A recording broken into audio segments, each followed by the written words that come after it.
2026 मध्ये एक असा पिक्चर येणार आहे जो की बॉलिवूडचा नक्षा बोलून टाकणार आहे, म्हणजे नितीश तिवारीस रामायण.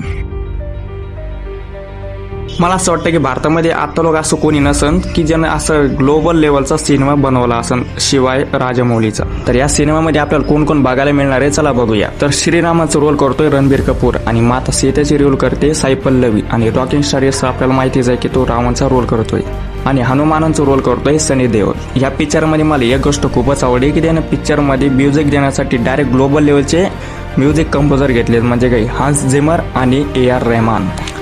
AR रहमान तर सगळ्याला माहीतच असन, पण हंस झिमर कोणाला माहीत नसेल तर सांगतो की त्यांनी ओपनहायमर या फिल्ममध्ये, अवतार फिल्ममध्ये, अव्हेंजर्स एंड गेम आणि खूपच असे हॉलिवूडच्या टॉप लेवलमध्ये म्युझिक दिलं आहे. हा पिक्चर बनवण्यासाठी इतकं डेडिकेशन झालंय की नितीश तिवारी सांगतात की त्यांनी पिक्चर बनवण्यासाठी खूप मोठे पंडितांना भेटले, शास्त्रांकडून माहिती घेतली, पूर्ण जे रामायण आपण पहिले लहानपणी बघितलं होतं तेच कॉपी